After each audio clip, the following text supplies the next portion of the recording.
Hi guys, it's Chris calling. Welcome back to my channel and welcome to part 3 of my grand final reaction. If you haven't seen part 1 and part 2, I'll include them in the description below.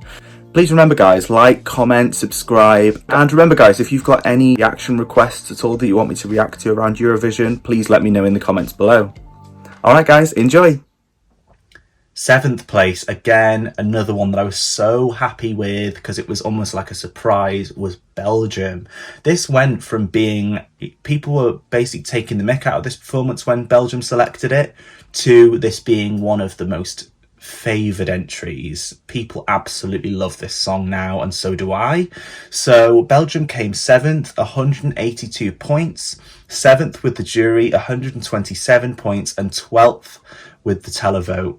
So they pretty much smashed it the whole way, yeah? So the jury, once again, it was an absolute banger, this song. I loved it so much. Gustav's voice was on point for every single performance. Again, you can tell he's such a seasoned performer and has performed in a wide variety of live performances, and that really translated on stage this time. And then 12th with the televote, once again, such a bop. One of those ones I listen to on the radio still every day. People really got behind this in the end, and it was one of the most memorable entries, I think, at Eurovision in the grand final this year. Alright, so 6th place was Ukraine. They got 243 points. They came 15th with the jury with 54 points, and they got 4th place with the televote, rightly so. So amazing that the UK was able to host Eurovision on behalf of Ukraine. What is going on in the world right now, Ukraine not only deserved this result, but they earned it. So I thought the singers were amazing, the staging was perfect, and it looked so good live as well. And I'm so glad that the whole of Europe got behind this because it truly deserved it. I hope Ukraine can continue to stay in this contest because they have been one of the most successful countries in Eurovision history, and they proved it again. Absolutely amazing result for Ukraine. I'm so happy for them. 5th place, again, one that I was super happy with. I kind of going through the pre-parties and the first kind of rehearsals, I wasn't sure how well this one would do. But 5th place was Norway. Alessandra with Queen of Kings. She got 268 points overall. She came 17th in the jury with 52 points, so quite low there. But then she came top 3 with the televote. Wow, she got 216 points. I'm a bit surprised at the jury score because, again, this was a really vocally challenging performance that I think when it counted, she really hit it so well. So I thought it could have done better with the jury, but I'm so glad the televote got behind this. It was such a banger. I still play it most days today. I love that Alessandra did her Road to Eurovision journey vlogs as well, that I know a lot of people got behind as well. So I think a lot of people were really supporting Alessandra in the grand final, and I'm so glad she got this top 5 result. 4th place was Italy. Marco Mengoni, he got 350 points and he came top 3 with the jury, 176 points, and he came 6th place with the televote. So amazing result for Italy once again.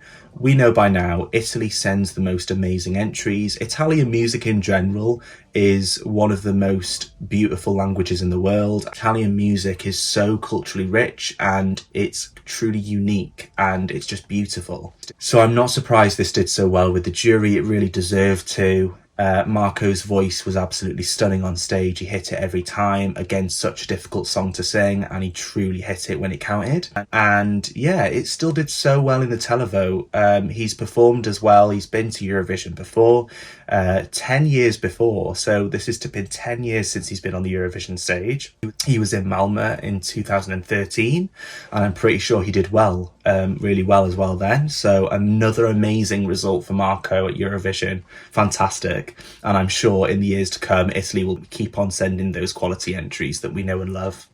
The 3rd place was Israel, one of my favourites, Noah Carell with the song Unicorn. She got 362 points overall.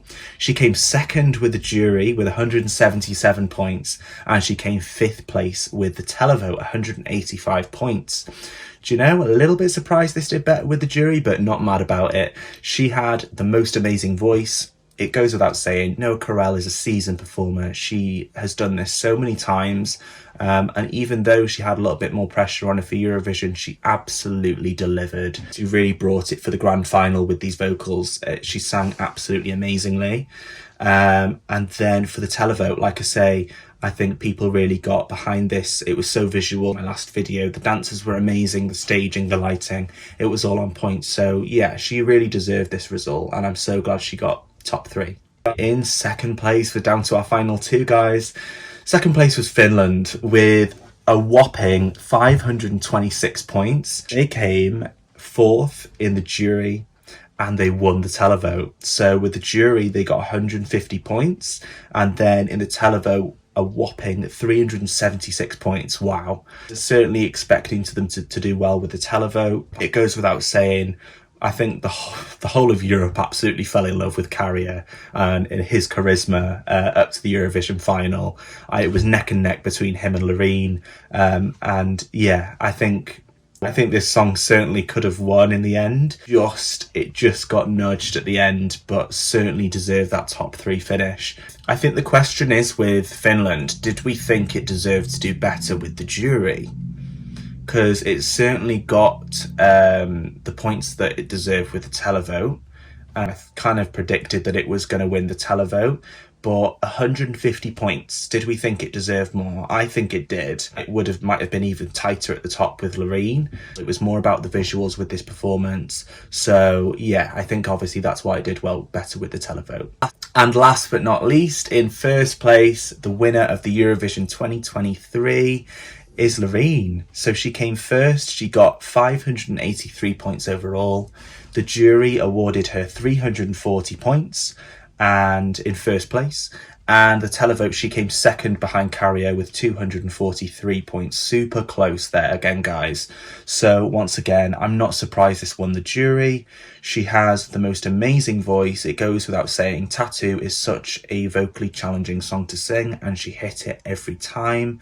And again, televote, people all over the world know and love Loreen for everything she stands for. She is such an amazing individual. She is one of my favourite Eurovision winners going.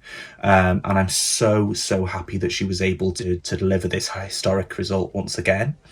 And yeah, I think she definitely deserved it. We know that Sweden is going to be the most amazing contest next year.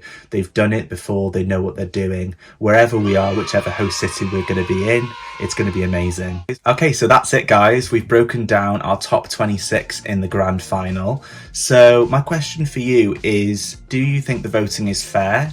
Do you think the voting percentages for the jury and the televote should stay as it is? Currently it's 50% for the jury and then 50% for the televote. Do we think that should be altered? Personally, I think it is fair at the moment, given the jury's favouring those kind of local flavour performances, vocally challenging performances, which certainly deserve recognition. But then on the other hand, that can sometimes not have as good of impact for the likes of Carrier in this case. I think that the televote percentage could be a little bit higher. So maybe there could be 60% with the televote and then 40% with the jury vote. But please let me know what you think in the comments below. Do you think Sweden should have won? Do you think another country should have won? Were you surprised by these results? Please let me know in the comments below. And the last thing I want to leave with you guys is just a thought about Liverpool hosting the Eurovision, because like I say, Eurovision comes round so quickly and before we know it, it's over and we're already looking forward to next year's Eurovision in Sweden. Now I just wanted to recognise, again, I don't want to sound too cliche, but what an honour it was for the UK to be able to host this year. I certainly thought it would never happen with some of our past results.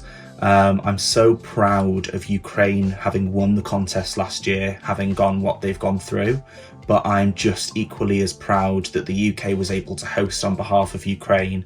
And like so many people said, it's Ukraine's party, but we were just hosting it.